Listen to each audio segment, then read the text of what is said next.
Okay, here's our last book. Can we make it through the last book? Yeah, you can sleep. All right, this one's Amazing Grace.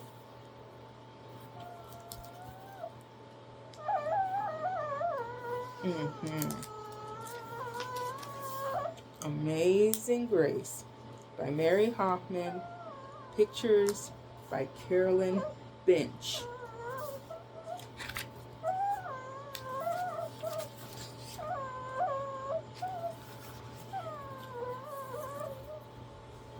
Grace was a girl who loved stories.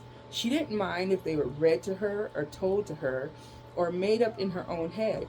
She didn't care if they were in books or movies or out of Nana's long memory. Grace just loved stories. After she had heard them, and sometimes while they were still going on, Grace would act them out, and she always gave herself the most exciting part.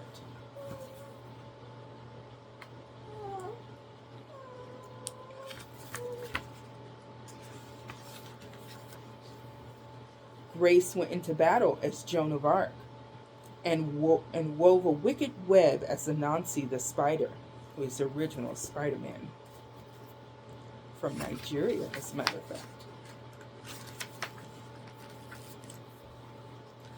She hid inside the wooden horse at the gates of Troy.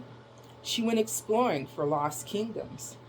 She sailed the seven seas with a peg leg and a parrot.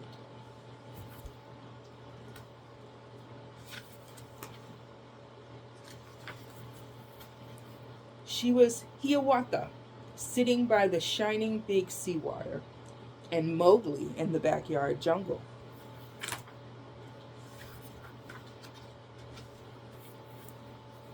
Most of all, Grace loved to act out adventure stories and fairy tales. When there was no one else around, Grace played all the parts herself. She set out to seek her fortune with no companion but her trusty cat, and found a city with streets paved in gold. Or she was Aladdin rubbing his magic lamp to make the genie appear.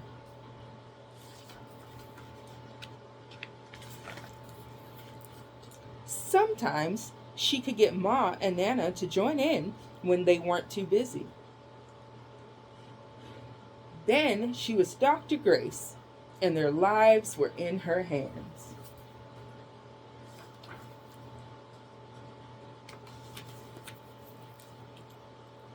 One day, Grace's teacher said they would do the play Peter Pan. Grace knew who she wanted to be. When she raised her hand, Raj said, "You can't be Peter. That's a boy's name." But Grace kept her hand up. "You can't be Peter Pan," whispered Natalie. "He isn't black." But Grace kept her hand up. "All right," said the teacher. "Lots of you want to be Peter Pan, so we'll have auditions next week to choose parts." She gave them the words to learn.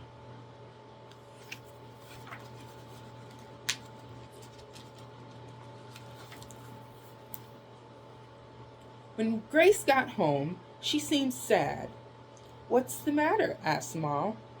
"Raj said I can't be Peter Pan because I'm a girl."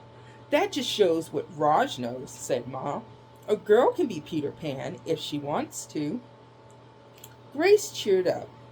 Then later she remembered something else. "Natalie says I can't be Peter Pan because I'm black," she said. Ma looked angry. "It seems that Natalie is another one who don't know nothing. You can be anything you want, Grace, if you put your mind to it."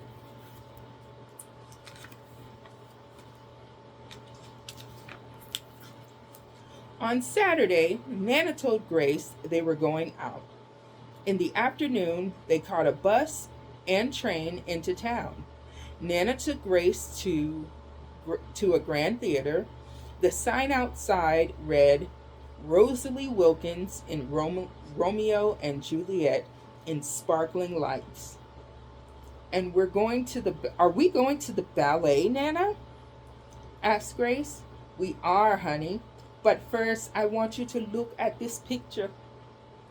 Grace looked up and saw a beautiful young ballerina in a tutu. Above the dancer, it said, "Stunning New Juliet."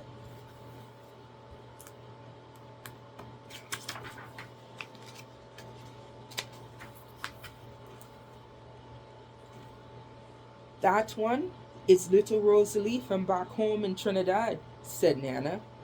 Her granny and me, we grew up together on island. She always asking me, do I want tickets to see her Rosalie dance? So, this time, I said yes. After the ballet, Grace played the part of Juliet, dancing around her room in her imaginary tutu. I can be anything I want, she thought.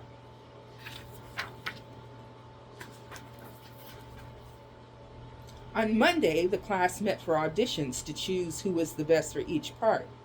When it was Grace's turn to be Peter, she knew exactly what to do and all the words to say. She had been Peter Pan all weekend.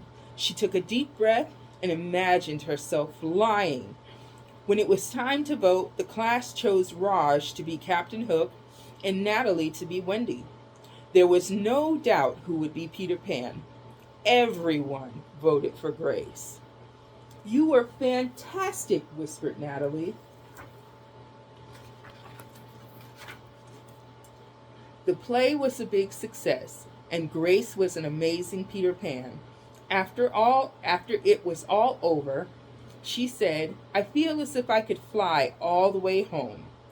You probably could, said Ma. Yes, said Nana. If Grace put her mind to it, she can do anything she wants. The end.